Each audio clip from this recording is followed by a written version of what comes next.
계속해서 사무엘서 강의 말씀 듣도록 하겠습니다. 도망자 다윗과 아둘람 공동체, 이 제목을 같이 은혜를 나누기를 원합니다. 여기서부터 어떻게 보면 다윗의 긴 도망자 생활, 망명 생활이 시작됐다 할 수 있습니다.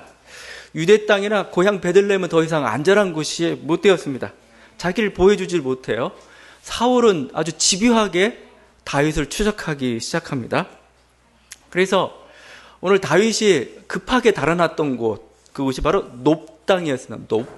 놉은 어떻게 보면 당시 사울 왕국이죠. 사울 왕국의 수도가 기브아인데 거기서 한 4-5km 떨어진 그곳입니다. 아마 이곳에 성막이나 뭔가 제사장들이 있었던 것 같아요. 당시 대제사장으로는 아마 대제사장이었겠죠. 아히멜렉을 두고 있습니다. 아히멜렉은 엘리 가문 출신입니다. 그러니까 엘리 가문의 맥을 잇고 있는 그런 제사장이라고 보면 됩니다. 근데 갑자기 지금 다윗하고 소년 이렇게 표현되고 있는데 그 일행이 갑자기 들이닥친 겁니다. 들이닥쳐가지고 먹을 것을 좀 달라 이렇게 얘기한 겁니다. 아마 다윗은 지금 급하게 지금 도망치듯이, 그러니까 사울이 다윗을 죽이는 음모가 노골화되니까 뭐 창문 밖으로 달아나기도 하고 그랬죠. 그러니까 아주 급하게 좀 달아났던 것 같아요. 근데 제사장은 이제 떡을 달라고 하는데 떡은 없다. 너에게 줄 일반 먹을 떡은 없는데 진설병은 있다라고 얘기해요.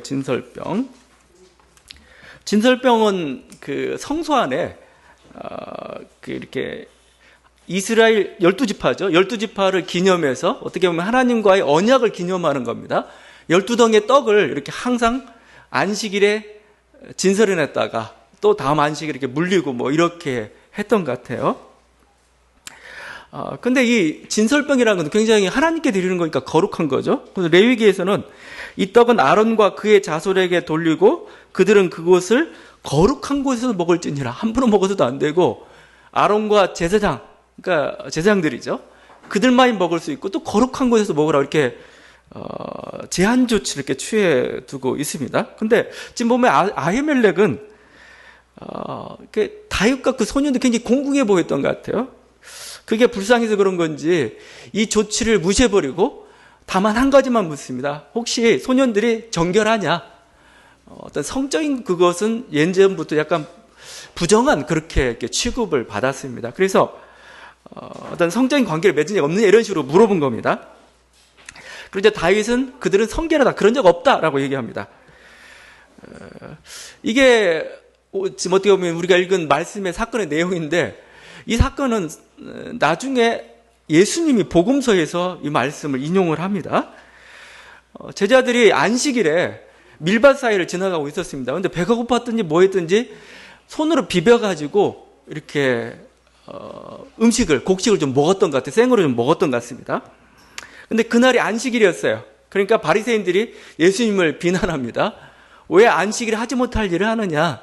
안식일에는 아무것도 하면 안 됩니다. 곡식을 채취해서도 안 되고 탈곡을 해서도 안 되고 음식을 해서도 안 됩니다. 그냥 있던 거 그냥 먹어야 되는 겁니다. 그때 예수님이 하셨던 말씀입니다. 아히멜렉 대제사장 때에 하나님의 전에 들어가서 제사장 외에는 먹어서는 안 되는 진설병을 먹고 함께한 자들에게 너 주지 아니하였느냐 이렇게 합니다. 다윗의 사를 오늘 말씀의 사를 들면서 안식일이 사람을 위하여 있는 것이 아니요 뭐죠? 사람이 잘못했습니다. 안식일이 사람을 위하여 있는 것이요 사람이 안식일을 위하여 있는 것이 아니니. 안식일이 사람을 위해 있다 이거죠. 하나님께서 거룩하고 복된 날로 주셨고 그걸 지키는 방편으로서 안식일에 여러 조치들을 취해 주신 거다 이런 뜻입니다. 근데 지금 사람이 굶어 죽게 생겼어요. 사람이 지금 위기에 처했으면 어떻게 됩니까? 그러면 먹어야 되는 거 아니겠느냐 이런 뜻이죠. 율법이 사람을 위해 있지 사람이 율법을 위해 있지 않다. 이게 요즘 신학에서 신학은 인간학이다 이런 말을 씁니다. 굉장히 말은 멋있어 보이는데 그 무슨 뜻이냐면은 사실은 그 성경에서 어떤 하나님이 자기 신의 본질을 다 드러내시는데 이 본질을 드러낸 이유가 내가 누군지를 가르쳐 주는 게 아니고 너의 구원을 위해서 그렇다는 거죠.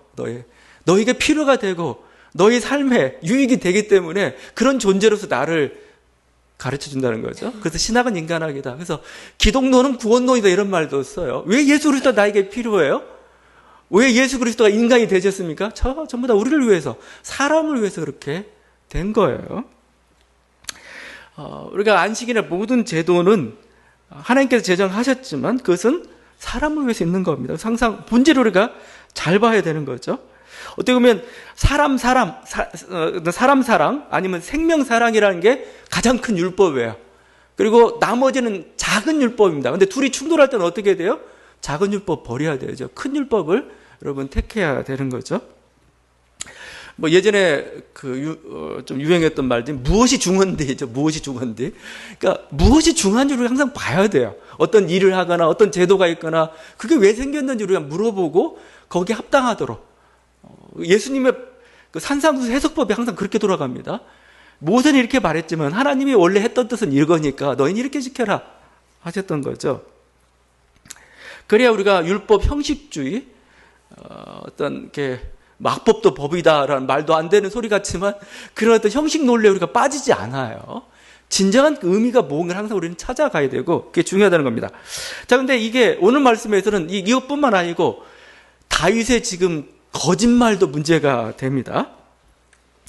다윗은 지금 아히멜렉 제사장을 속이고 있죠.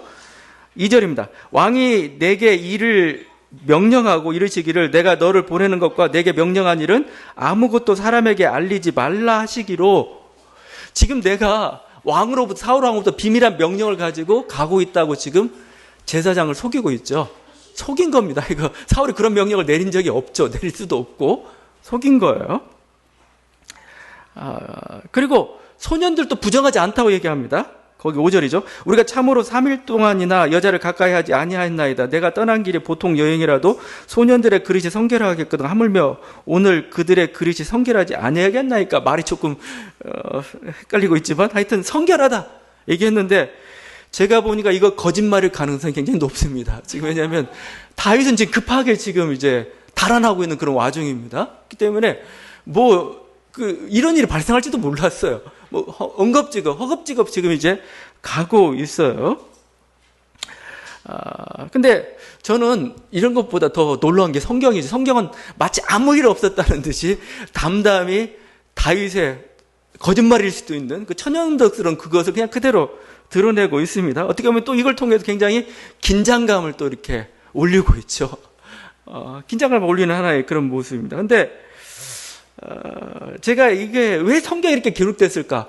우리는 이걸 보면서 뭘 느끼게 되는 건가 이거예요. 하나님은 우리를 이해하신다는 겁니다. 어떤 걸 이해하십니까? 우리가 거짓말을 해서라도 내 목숨이 살아야 된다는 거잖아요. 내가 살아야 된다는 그것. 그런 인간의 처지를 여러분도 분명히 그럴 때가 있습니다. 피치 못할 거짓말. 그게 정말 악한 것이 아니라면, 그게 정말 다른 사람의 해가 되는 것이 아니라면은 사실은 그냥 우리가 선의의 거짓말이라고 얘기하고 있지만 그게 필요할 때가 있어요. 공고한 처지를 면하기 위해서. 근데 하나님은 딱 보고 있다가 너 몇 월 며칠 몇 시에 거짓말 했지? 너 죄 하나 이런 식으로 않는다는 겁니다. 그냥 그런 처지를 이해하신다는 겁니다. 근데 그게 진정한 악이 아니라면, 물론 이걸 때문에 악한 일이 발생한다 이건 문제가 되겠지만 그렇지는 않잖아요. 이게 이렇다고 누가 손해보고 그런 건 아니지 않습니까? 이게 이제 이걸 문제를 어떻게 보면 굉장히 중요하게 다뤘던 게 사실은 장발장의 레미제라블이죠. 장발장이 주인공인 그 소설 레미제라블입니다. 거기 보면 미리엘 신부죠. 도둑으로 붙잡혔던 장발장을 오히려 은수저는 내가 준 거다 해가지고 거짓말하죠. 그렇게 살리죠. 그 때문에 장발장인 한 인간이 살아납니다. 레미제라블은 여기뿐만 아니고 다른 장면이 또 나와요. 그 자베르 경감이 계속 장발장을 추적합니다. 그러다가 어느 수도원에 숨었다는 말 알고 찾아왔습니다. 와가지고 그 생플리스 수녀라고 있으면 생플리스 수녀한테 물어봐요. 장발장 여기 있느냐? 근데 이 수녀가 없다고 얘기합니다. 근데 이 자벨의 경감은 분명히 있는 줄 알았는데 수녀가 없다고 하니까 그냥 돌아갈 수밖에 없어요. 왜냐하면 이 수녀는 평생 동안 한 번도 거짓말을 한 적이 없는 그런 수녀였어요. 정직의 대명사, 진실의 대명사인데 이 수녀가 저렇게 얘기하니 그냥 간 거죠. 그러니까 빅토르 위고가 그 장면에서 이렇게 얘기합니다. 한마디 더 붙여. 오 거룩한 처녀여, 그 거짓말이 낙원에서 보상받기를 원하노라, 이렇게 써놨어요. 물론 이게 우리에게는 진실도 옳고 생명을 살리는 것도 옳죠. 근데 이 둘이 충돌할 때 우리는 어떻게 하면은 더 중요한 것을 우리가 선택해야 될 때가 있다는 겁니다. 큰 잘못을 범하지 않기 위해서 작은 잘못은 뭔가 범해야 되는, 용납해야 되는. 하나님은 청교도가 아니에요. 하나님은 인간의 공공한 처지를 이해하시는 분이라는 겁니다. 그게 악이 아니라면, 정말 악이라고 했을 때 정말 누구에게 희생하고 누구에게 큰 어떤 손해를 가져다 주는 그런 것이 아니라면은 하나님은 넘기신다는 거죠. 근데 인간이 더 엄격한 것, 하나님보다 더 엄격하려고 막 그래요. 지금 엄격히 이거 마치 청교도처럼 이렇게. 여러분 구약 성경을 읽어보면 굉장히 곤모술수가 많이 나와요. 근데 그냥 그대로 용납을 해. 그것은 이해할 수 있는 만 상황이고, 우리 상황이라는 게 사실은 그렇게 되는 거 아니겠습니까? 오늘 말씀 보면서 우리가 그것들을 좀 묵상하게 됩니다. 그러면서 이제 다윗은 하나의 선물을 더 받게 되죠. 그것은 골리앗의 칼이었습니다. 그냥 간 게 아니고, 이 제사장이 네가 그 거인 골리앗을 물리치고 그 골리앗의 목을 뱉던 그 칼이 여기 보관되어 있다. 다윗이 좀 칼 좀 달라고 하니까 무기 좀 달라고, 그걸 줍니다. 그걸 가지고 가죠. 우리가 이 게임에서는 이것을 득템했다고 합니다. 득템. 하나의 중요한 아이템을 내가 하나 딱 가져간 겁니다. 근데 이 득템, 물론 게임에서는 이게 하나의 뭔가 이렇게 무기가 되겠지만, 이 다윗의 인생에 이게 뭔가 무기가 될까? 무겁기만 하고 뭐가 될까? 사실은 이건 어떻게 보면 다윗이 용장임을, 다윗이 승리자임을 보이는 하나의 상징이죠. 다윗은 그 칼을 보면서 항상 이렇게 생각할 겁니다. 하나님께서 나를 이렇게 정말 불가항력적인 상황, 나를 승리케 만들었어. 그 하나님께 나를 이 위기로부터 또 건져주실 거야. 그렇게 생각했을 겁니다. 또 사람들은 그 골리앗의 칼을 보면서 저 용장 다윗 이렇게 인정했을 겁니다. 여러분, 이 칼 하나보다 오히려 그를 통해 나타난 하나님의 보호하심, 또 그를 통해 사람들의 보여지는 인정, 이게 더 강력한 무기인 거죠. 사람들 인정이라는 게 사실은 굉장히 강력한 무기죠. 나를 보호하는. 바로 그런 일들을 선물을 받고 이제 도망생을 하게 돼요. 여러분이 그래서 어려운 일을 당할 때 하나님이 완전히 사지로만 몰지는 않아요. 거기에는 분명히 문이 있고 또 뭐죠? 하나님께서 여러분이 주는 무기가 분명히 있을 겁니다. 여러분 그걸 가지고 하나님을 싸우길 원하시는 거죠. 자, 이렇게 시내에서 이제 더 이상 이스라엘 땅에 있을 곳이 없어요. 도무지 어떻게 피해볼 방도가 없습니다. 그래서 이제는 망명하게 됩니다. 여러 차례 망명을 해요. 오늘 보면은 블레셋으로 망명했다가 모압으로 망명했다가 다시 또 블레셋으로 망명했다가 망명 생활하게 되는 것이 시작이 됩니다. 블레셋 가드로 도망을 칩니다. 근데 이곳 사람들이 다윗이 골리앗 칼을 들고 왔는지 모르겠는데, 그 때문에 더 들켰는지 모르겠는데, 이곳 사람들이 다윗을 알아봐요. 거기 11절이죠. 그 땅의 왕 다윗이 아니니까 사울이 죽인 자는 천천히요 다윗은 만만히로다, 이렇게 칭찬하던 그 사람 아닙니까? 라고 얘기하고 있죠. 다윗에게 왕이란 표현을 쓰고 있습니다. 사울은 이스라엘 땅은 한 번도 쓴 적이 없어요. 근데 외부에 있는 사람들이 저 사람 왕이야 이렇게 표현하고 있죠. 오히려 외부에 있던 자들이 더 다윗을 인정하죠. 다윗을 알아봅니다. 예수님의 선지자가 자기 고향에서는 환영받지 못한다고 얘기했죠. 왜냐하면 너무 잘 알기 때문에, 아니면 너무 편견이 생겨가지고 그 사람의 면목을 못 봐요. 한 사람이라는 것은 단순히 내가 생활했다, 그게 다가 아니에요. 그 사람의 어떤 인상, 그 사람의 행적이 다른 사람에 미치는 영향력, 이 모든 게 다 한 사람을 구성하는 거죠. 근데 가까이 있는 사람들은 그걸 잘 못 봐요. 저희 가족이 저를 잘 못 봐요. 그래서 그런 거죠. 그래서 근데 외부에 있는 사람들이 더 잘 봐요. 저 사람은 어떤 사람이다. 근데 왕으로서 이렇게 인정을 하고 있습니다. 근데 동시에 위기입니다. 위기. 다윗에게는 위기죠. 지금 뭐냐면 단순한 한 사람의 망명이 아니고 왕 같은 그런 어떤 권력자, 어떤 장차 위험이 될 그런 사람의 망명이기 때문에 그렇습니다. 그래서 후환을 없앤다는 명목 잘 줄지도 모릅니다. 그러니까 이 다윗이 이번에 어떻게 합니까? 참 비참해요. 미친 척 합니다. 미친 척. 거기 13절이죠. 그들 앞에서 그의 행동을 변하여 미친 체하고 대문짝에 그적거리며 침을 수염에 흘리며 완전히 나 미쳤어 하고 막 이렇게 막 아주 미친 짓을 이렇게 정치사에 보게 되면 이런 짓 많이 합니다. 뭐 와신 상담 뭐 그런 어떤 거 이렇게 오나라와 월나라 사이에 싸움이 이루어지세요. 막 거기 보면 참 미친 짓 많이 해요. 막 왕에게 충성됨을 보이기 위해서 왕의 배설물을 자기가 입으로 맛봅니다. 난 당신만큼 이렇게 충성합니다 하면서 그렇게 하면서 아니면 또 장작담 위에 이렇게 잠을 자면서 뭔가 이렇게 수치를 막 다독이듯이 그렇게 했던 비참한 모습들을 많이 보이는데 다윗도 그 모습을 보는 겁니다. 자존심 버리고 사는 거죠. 왜냐하면 내 목숨 사는 게 중요하기 때문에 이 목숨 그래야 하나님의 일도 이룰 수 있는 거고 내 생명 소중하기 때문에 뭐죠? 자존심 버리고 뭔가 미친 짓 하면서라도 우리가 살아가야 하는 것이죠. 웬만하면 우리가 여러분께 다윗은 이스라엘의 가장 모범적인 왕이고 대단한 왕이에요. 수치스러운 과거잖아요. 수치스러운 과거라면 좀 지우고 싶잖아요. 이런 건 없애버리고 싶을 겁니다. 근데 그대로 싣고 있어요. 분명히 하나님은 다윗을 도와주신다고 했는데 좀 폼나게 도와줄 수 없냐 이거예요. 폼나게 도와준 적이 있어요. 왜냐하면 아브라함이 이렇게 애굽 땅에 가거나 아니면 옛날 이제 블레셋 지역에 갔을 때 그때 자기 아내를 뺏길 우려가 있었는데 그때 하나님 꿈속에 나타났어요.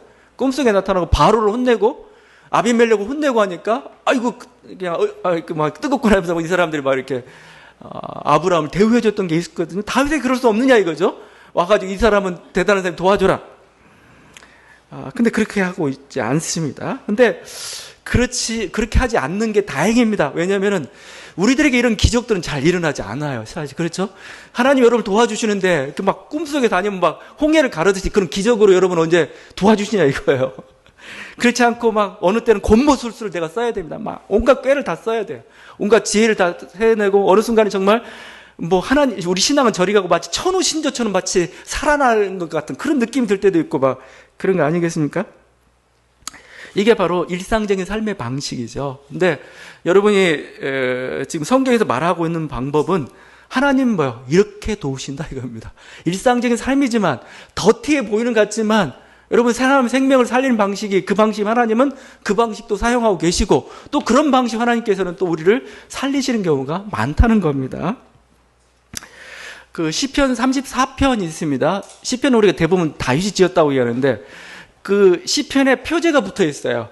표제가 시편 34편은 그 시의 그러니까 표제라는 것은 그 시를 해석하는 하나의 방향을 가르쳐 줍니다. 이렇게 얘기하고 있습니다. 다윗이 아비멜렉 앞에서 미친 채 하다가 쫓겨나서 지은 시라는 제목이 붙어 있는 게 시편 34편입니다. 근데 거기서 다윗은 이렇게 노래하고 있어요. 찬양합니다. 이 곤관자가 부르짖음에 여호와께서 들으시고 그의 모든 환난에서 구원하셨도다. 이 말은 굉장히 멋있죠. 곤관자가 부르짖으니까 하나님이 나를 구원해 주셨다. 근데 실상은 뭐예요? 미친 척 해가지고 속여가지고 겨우 살아났다잖아요. 근데 그것을 다윗은 나의 부르짖음을 들으셨다라고 지금 얘기하고 있습니다. 여러분 내가 막 미친 척하고 살아났으니까 왜 하나님 나 안 도와주셨어?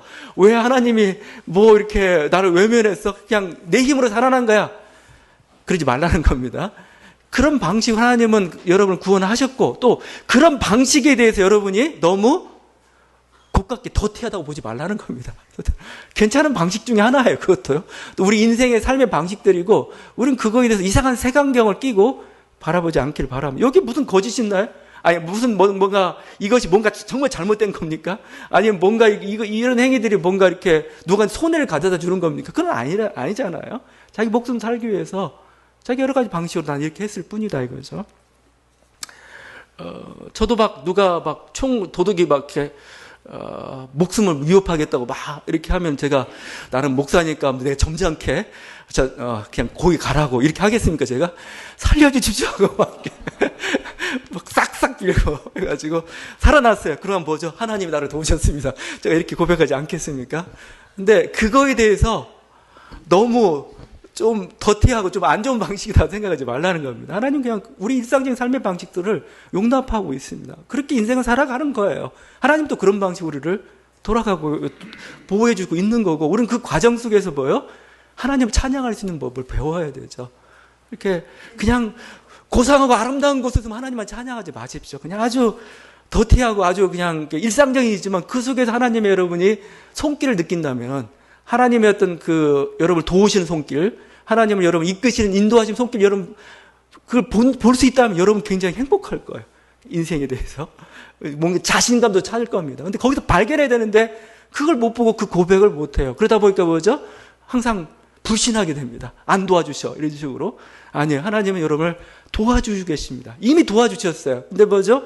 그거에 대해서 지금 우리는 이게 아니다라고 자꾸 생각하고 있는 거죠.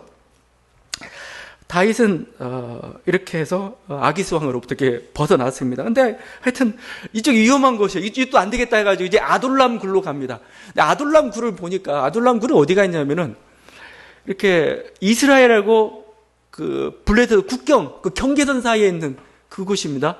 굴이니까 우리처럼 좁은 굴 생각하지 마십시오. 이쪽은 석회암 지대라서 굉장히 큰 굴들이 많아요.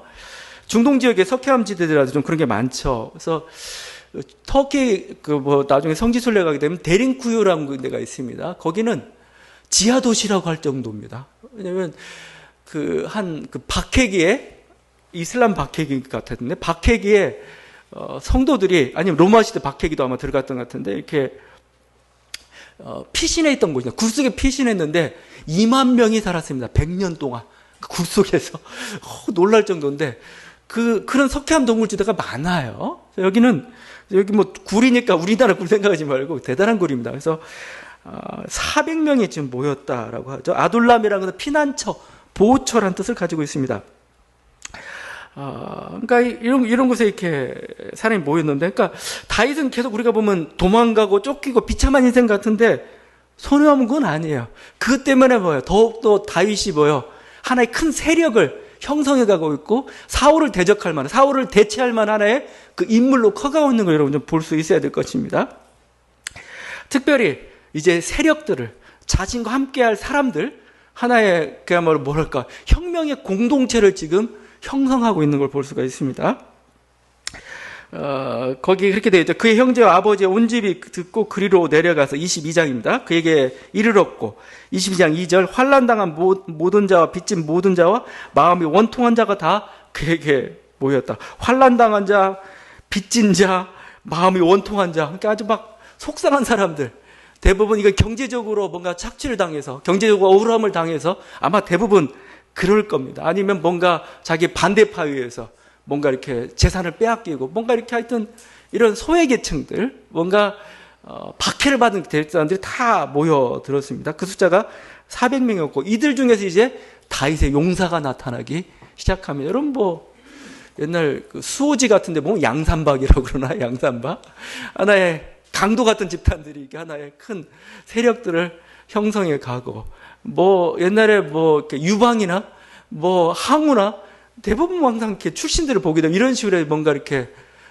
세력들을 형성해 가고, 주원장도 마찬가지입니다. 명나라의 주원장도 깡패인지 하다가 결국 왕이 돼버린 사람입니다. 그러니까 하나의 그 출발입니다.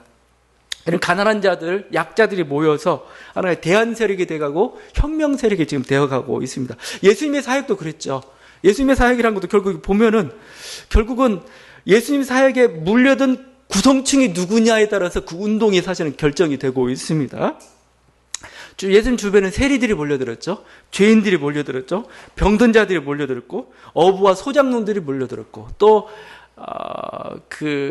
예수님의 뒤를 이어서 바울을 갔던 그곳에서는 이방인들이 또 몰려들었습니다. 그들이 구성층이 누구냐에 따라서 미래 사회는 그렇게 결정이 돼가는 거죠. 그래서 크로스안이라는 신약학자가 있는데, 이 사람들 예수의 운동을 이렇게 표현합니다.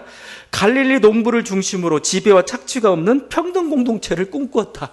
요즘 가장 현대 신학자 중에 가장 최근에 나온 책 중에서 예수를 갈릴리의 농민을 중심으로 평등 공동체를 이렇게 후견인과 뭔가 이렇게 후원자, 이런 관계로는 브로커 체제라고 얘기하는데, 그걸 깨트리고 온전한 평등 공동체를 이루었던.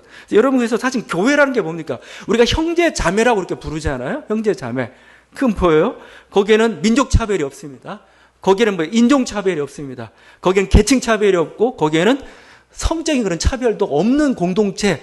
이 출발이 교회예요, 교회. 그래서 형제 자매라고 이렇게 불렀던 거죠. 이게 오래 가니까 이게 다시 막 어떤 계급이 있는 그런 차별적 질서로 뭐 성직자와 평신도 아니면 뭐 다른 식의 어떤 지주와 아니면 또 뭐 이런 식으로 갈라졌는 그게 아니라는 겁니다.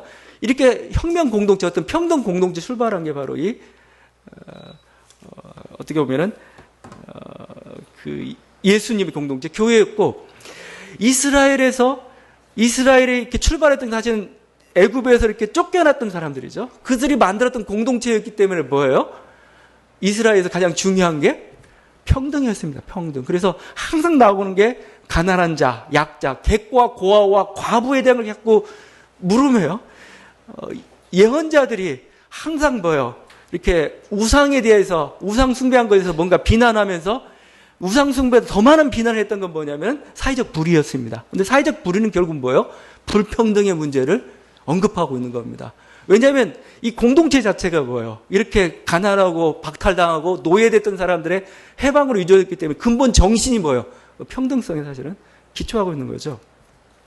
다윗의 공동체는 바로 그렇게 이렇게 되어가고 있고 이렇게 형성되고 우리 교회이기도 하고 교회도 역시 그 길을 이렇게 가야 될 겁니다. 반대로 지금 사울은 악한 길로 계속 빠져들고 있죠. 여러분 우리가 읽지는 않았지만 그 이후의 모습도 굉장히 이렇게 자세하게 나와 있습니다. 사울은 아무도 믿을 수 없게 됩니다. 그래서 보면은 항상 베냐민 지파의 왕처럼만 행동을 해요. 왜냐하면 그래도 믿을 수 있는 게 베냐민 지파니까. 자기 소속이니까. 근데 베냐민 지파도 다 못 믿고 아무도 나 믿을 놈 없어. 아들도 못 믿겠다 막 이러고 지금 있는 게 바로 지금 사울의 모습이었던 거죠. 그래서 막 누구한테 나에게 충성한 사람 없어. 막 그래서 지금 사울은 거의 미친 상태죠. 고립되고 막 그래서 미친 상태인데 이런 의심과 광기 앞에 누가 그를 신뢰하겠습니까? 그냥 전부 무서워하지. 근데 역사에 보면 꼭 이런 독재자나 미친 사람 앞에 항상 같이 동조해서 망나니 칼춤을 추는 사람이 항상 생겨요. 나치 히틀러에 있었던 그거죠. 청년 돌격태들. 그리고 괴벨스 이런 사람들이 항상 오히려 그들 앞서서 그 미친 광기를 자제시켜야 되는데 오히려 그들 증폭시키는 그런 사람들이 항상 홍위병과 같은 사람들이라고 표현하죠. 근데 에돔 사람 도액이 바로 그 일을 했습니다. 도액은 이방인이에요. 그래서 그런지 모르겠는데 사울에게 이릅니다. 제사장 아히멜렉이 당신 다윗에게 이런 일을 행했다고 다윗을 도와줬다고 막 이렇게 얘기합니다. 근데 이제 제사장 아히멜렉은 자기는 몰랐다는 거예요. 당신의 수하고 다윗처럼 이스라엘 충성한 사람이 어디 있고 이랬는데 난 잘못 없다 했는데 사울이 그거에 굉장히 괘씸하게 여겼고 반역으로 생각을 했습니다. 그래서 다 죽이라고 이렇게 명령을 내립니다. 근데 이스라엘 병사들은 죽일 수 없죠. 왜냐하면 제사장인데 또 사울은 미쳤는데 어떻게 그에 따라가요? 근데 이방이었던 이 도액은 전혀 그것에 대해서 아랑곳하지 않습니다. 가차없이 85명의 사제를 다 죽이고 말이에요. 이거 사제입니다. 제사장. 그럴 뿐만 아니라 노베 주민들과 아이들, 짐승들까지 다 죽이고 말았습니다. 아말렉을 진멸하는 명령에 불순종했어요, 사울이. 근데 지금 자기 이 높당의 주민들을 진멸하는 데는 아주 솔선수범해서 이렇게 아주 솔선수범한 모습을 보여주고 있어요. 마치 한국사를 보는 것 같아요. 외부의 적에 대해서는 굉장히 용서와 윤리를 얘기합니다. 근데 내부의 적에 대해서 아주 용서하지 못하는 그게 대표적인 한국전쟁으로 이렇게 폭발했던 게 우리들의 모습이기도 하죠. 이 살육의 현장 속에서 살아남은 사람이 있었어요. 그게 아비아달입니다.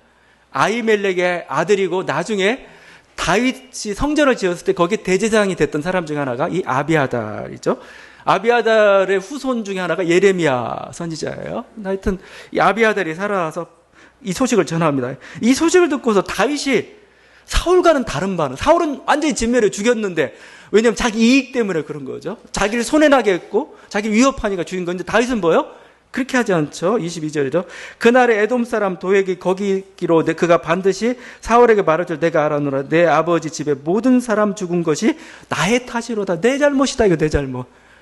지금 다윗은 사울을 원망하지 않습니다. 하여튼 이런 상황 속에서 제사를 내가 구원하지 못한 것, 또 내가 그런 실마리를 제거한 내가 잘못했다라고 이렇게 자기를 탓하고 있는 것이죠. 이게 참된 왕입니다. 참된 왕. 이게 진정한 선한 목자죠. 선한 목자. 저는 뭐요? 지금 다윗이 이런 과정들을 통해서 왕이 되어가고 있어요. 지도자가 되어가고 있습니다. 주인이 되어가는 거죠. 주인이. 지도자는 뭐요? 그냥 자기 이익을 위해서 뭐 이렇게 남을 희생하고 죽이고 빼앗고 그렇게 지도자가 아닙니다. 그건 그냥 패왕이라고 그러죠. 뭐 패권자, 패왕 이런 식으로 하죠. 진정한 의의 왕, 진정 하나님 원하시는 주인은 뭐요? 선한 목자로 얘기해요. 자기를 희생하는 사람. 그런 모습이죠. 우리 사회도 사실 마찬가지입니다. 자기 어떤 이익을 위해서 이렇게 움직이느냐, 거기에 빠르냐, 아니면 자기의 어떻게 보면 국민이 대통령은 대통령으로서, 아니면 사회의 모든 직책은 직책을, 아니면 기업은 기업으로서 거기에 있는 사람들을 생각하고 그들을 마치 이렇게 풍성하게 먹이기 위해 내가 가느냐. 이게 진정한 주인이고 왕인 거죠. 근데 그렇지 않고 자기의 사욕만을 취한다면은 그건 사꾼입니다. 사꾼. 그러니까 제가 보니까 요즘 보니까 검찰이 사꾼 같아요. 사꾼. 거기에 정의와 진실을 세우라는 그런 명령을 내렸음에도 불구하고 자기 유리하게 기소권을 남발하고 있어요. 수사권을 남발하고 있죠. 차별적으로 적용하고 있죠. 그냥 제가 보니까 그들은 공직자가 아니고 그냥 이익 집단이라는 생각이 들어요. 너네 이익 집단이구나. 너네 이익이, 너네 권리가 빼앗기니까 반발하는구나. 언론도 마찬가지죠. 한국 언론도 민족의 생명, 정의, 진실엔 관심이 없어요. 자기 이해와 이익에만 관심이 있습니다. 그래서 그냥 제가 보니까 여기는 장사꾼이구나. 장사꾼. 교회도 마찬가지죠. 교회가 가지고 있는 뭐 이렇게 하나님, 교회가 가진 거룩함, 아니면 성도들이 막 이렇게 마음이 상해하고 성도들이 이렇게 다치고 있는데 그것도 아랑곳하지 않고 자기 권력만을 추구하고 있는 사람, 자기 욕심만을 추구하고 있는 사람, 그래서 자기 세습에만 연연했다. 그게 사꾼인 거죠. 사꾼. 주님 이렇게 말씀하셨습니다. 선한 목자는 양들을 풍성하게 하고, 그죠? 양들의 생명을 풍성하게 하고 자기 목숨을 주는, 내어놓은 사람이다. 사꾼 목자는 뭐예요? 자기 이익을 위해서 양을 팔아먹고 양을 이용하고 어떻게 보면은 위기시는 달아나 버리는 게 사꾼이다라고 얘기하고 있죠.